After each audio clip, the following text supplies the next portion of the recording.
this is the Pixel 9 and 9 Pro, and here's the thing, as far as I'm concerned, these are both amazing phones. They're also very, very similar too. In fact, you might be looking at the $200 price difference and wondering what the Pro has that justifies the extra money. And so whether you're in the market for either of these phones and you want to know which one you should get, or if you just want to find out exactly what's the difference in simple terms, well then you've come to the right place. So without further ado, let's compare the Pixel 9 and 9 Pro. Now, first things first, whilst I do have the Pixel 9 Pro XL, to keep things simple, I'm just going to be comparing the smaller sized 9 Pro to the regular 9 throughout this video. But in all honesty, the 9 Pro and Pro XL are essentially the exact same device, just that the XL model is bigger, which means it does have a bigger battery and a bigger display and slightly faster charging for some reason. But aside from that, they're the same. So let's start with how the regular 9 and 9 Pro are the same. Firstly, and this is the easiest one, both phones have the exact same software experience. They both initially shipped with Android 14, but have since been updated to Android 15. And honestly, the difference between Android 14 and 15 is pretty minimal anyway. But as far as the actual software experience goes, it is the same between the two phones. Now, there are a couple of software-related camera features that are limited to just the Pro device, but I'll unpack those a little later on. Both phones also have the same chipset, the Tensor G4, although that doesn't necessarily mean that they share the same performance abilities, which again, we'll come back to. But then both phones have the same IP68 dust and water resistance ratings. They both have the exact same battery size, as well as the same charging speeds, although if you use the Pixel stand, you can get slightly faster 21 watt wireless charging speeds with the Pro compared to 15 watts with the regular. But aside from that, virtually the exact same battery specs across the board. Both phones also have the exact same improved ultrasonic fingerprint sensors, although I will say they are a little less reliable when using screen protectors, even after re-registering them, so that's something to keep in mind. But they both also use Gorilla Glass Victus 2 for the front and back panels. And then as far as sizing goes, they both share the exact same dimensions, just that the 9 Pro is marginally heavier, but it's near impossible to tell in the hand. There's also a bunch of under the hood specs that are the same, like the same Wi-Fi and Bluetooth capabilities and UFS 3.1 storage speeds. And then as far as cameras go, both phones have the exact same 50 megapixel main lens and the exact same 48 megapixel ultra wide lens. And that's it. Those are all of the similarities between the two phones. But as far as the regular Pixel 9 goes, it's actually a pretty impressive list. You get the same incredible build quality, the same chipset, the same software, pretty much identical battery specs, and the exact same really impressive main and ultra wide lenses, and it's $200 cheaper. And as far as I'm concerned, that makes it a seriously great option for a lot of people. So why would you even consider the 9 Pro then? Well, there's actually a few reasons. Firstly, the display. Whilst both phones do have the same size display, they're both OLED and they both have a 120Hz refresh rate, the 9 Pro's display is actually better. Google calls it a Super Actua LTPO display, but in layman's terms, what this means is that it has a slightly higher resolution. It's also slightly brighter, registering at 2000 nits in direct sunlight versus 1800 nits. And the LTPO component means it can dynamically adjust its refresh rate from a max of 120Hz all the way down to 1 Hz and everything in between. So for example, when the phones are just in this always on display mode, on the Pixel 9, it can lower itself down to 30 Hz, which is okay, but on the 9 Pro, it can lower itself down to just 1 Hz, which means it'll use way less battery in this mode. And it's an even bigger difference when you're using the displays, where the Pixel 9's display will stay fixed at 120Hz regardless of what you're doing, even if you're just on a static website. Whereas the 9 Pro, again, it'll dynamically adjust its refresh rate to match whatever you're doing. Now look, in terms of real world use, do I really notice the displays being different? Honestly, no, I don't.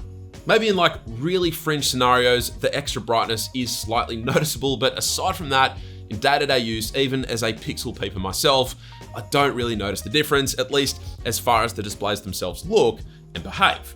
That being said, I have noticed ever so slightly better battery life with the 9 Pro over the regular 9, which is probably thanks almost exclusively to that LTPO display. I mean, it doesn't have game-changingly better battery life. In fact, I was kind of hoping the difference would be even bigger, but it is a little better nonetheless. Another difference you'll notice is in the design of the phones. On the regular 9, you get a glossy back with matte side rails, and on the 9 Pro, you get a frosted back with glossy side rails. And you think that the frosted back would make me prefer the design of the 9 Pro, but actually those matte side rails on the regular 9 make all the difference as far as feel in the hand goes. So much so that I out and out prefer the design and feel in the hand of the regular Pixel 9 over the 9 Pro. Please Google, give the Pro lineup matte side rails with the Pixel 10 release. Another minor design difference though is that the bezels on the Pro are actually ever so slightly thinner compared to the bezels on the regular 9. Again, the difference is pretty marginal, and I'm just happy that both phones have uniform bezels now, but yeah, slightly thinner bezels on the 9 Pro.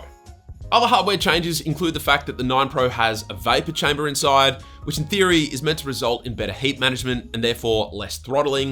And if you're planning on pushing these phones to the absolute max in terms of gaming or high performance tasks, then you might notice the difference here.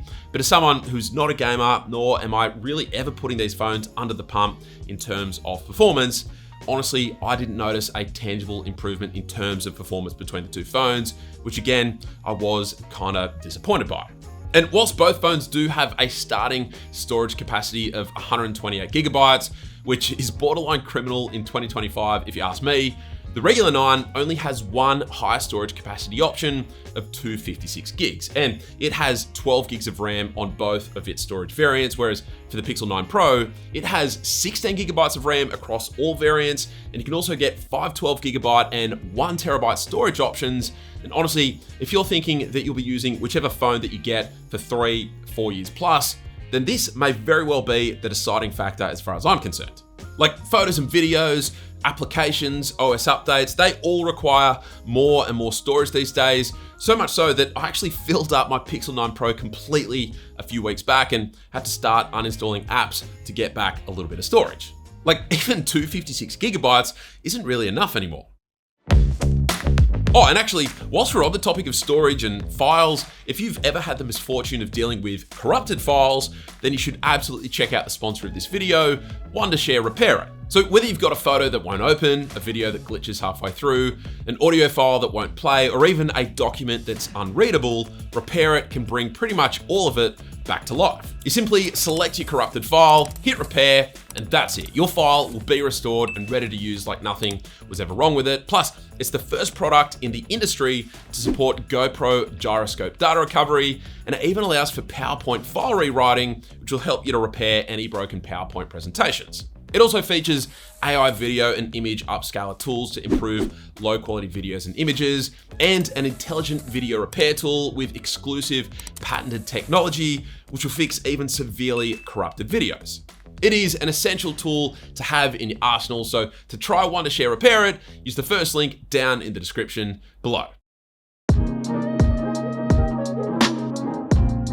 Back to the hardware differences between the two phones, and the 9 Pro also comes equipped with ultra wideband support, meaning if you're a big user of tracker devices like smart tags or smart keys and the like, the 9 Pro will offer much more accurate and precise tracking of those devices, whereas the regular 9 relies on Bluetooth, meaning you'll only ever get an approximate location of where your tracker devices are. It's honestly not something that everyone needs right now, but it is one of those features that helps to future-proof a device as more third-party apps and devices make use of it in the future. The 9 Pro also has that temperature sensor, which I was honestly baffled to see make a return after everyone agreed it was pretty pointless on the 8 Pro. And look, maybe if here in Australia we had support for measuring the temperature of people, I'd have actually made use of it. But yeah, I've not even once used this feature on the Pixel 9 Pro. Oh, and then as far as haptics are concerned, look, whilst I would say that the haptics are ever so slightly more premium on the 9 Pro, they're still really good on the regular Pixel 9, so I would absolutely not suggest that this should be a deciding factor for either phone. But then the absolute biggest differences between the 9 and 9 Pro, they all fall under the camera department. And they're not insignificant differences either. First and foremost, the 9 Pro has a fantastic 48 megapixel 5x telephoto lens on the back, whereas the regular Pixel 9 does not. And it's gotten to the point for me where I actually much prefer having a telephoto lens over an ultra-wide lens. And so straight out of the gate, this is a deal-breaking feature for me personally. Like, if you want to capture decent photos and videos of things that are far away, like if if you have pets, or if like me, you have kids, or performances at concerts and so forth, you just absolutely need to have a physical telephoto lens, and the 5x one on the Pixel 9 Pro, it is a goodie. Then as far as selfie cameras go, on the regular Pixel 9, we get the same pretty decent but nothing groundbreaking 10 megapixel 20mm equivalent selfie camera that we had on the Pixel 8 series, whereas the 9 Pro gets a huge bump up to a 42 megapixel ultra wide 17mm equivalent selfie camera, which is a serious joy to use. Like, remember that amazing ultra-wide selfie lens that we had on the Pixel 3 series? Yeah, well, this one is even wider and it's much better quality too. And if you ever take any sort of selfies, whether it be on your own, trying to get more of the scene around you into the shot, or more importantly, with groups of people, then you are absolutely gonna love the Pixel 9 Pro selfie camera. Now, those two hardware upgrades alone are well worth it for a lot of people, but then to take things a stage further, Google has also restricted a few software-related camera features to the Pro lineup too. So Video Boost, that's a Pro only feature. All these Pro camera controls, they're only available on the Pro device. Even the ability to shoot upscaled 8K 30 videos, that's only available on the Pro variant. Even this zoom enhance feature found within the Google Photos app, you can only access that on the 9 Pro and not on the regular Pixel 9, which is kind of baffling to me, but it is what it is. But yeah, whilst every other difference between the two phones is fairly marginal and kind of hard to notice in terms of real world use, the cameras on the other hand, that's where you'll really notice a big difference between the two phones. And for me, that's the selling factor of the 9 Pro. If you're someone who wants the most capable and versatile camera system that you can get on a Pixel phone, then the Pro is the phone for you. Add on to that we've got higher storage capacities, a slightly brighter display, improved battery life, plus all the other little bits and pieces that I mentioned, and you actually end up with a pretty compelling argument that suggests it might actually be better getting the Pixel 9 Pro over the regular 9. That being said, I do want to emphasize that the regular Pixel 9 is no slouch either. As far as I'm concerned, it's the better designed phone in terms of feel in the hand. It's got amazing main and ultra wide cameras. You get pretty much the exact same software and performance experience, all for about $200 cheaper. So if you prefer to save a bit of money, then sure, get the regular Pixel 9 and I can guarantee that you're gonna love it. But if you can afford to spend a little extra, especially if you're gonna be using this phone for more than 2+ years, then I actually think that the 9 Pro is worth it.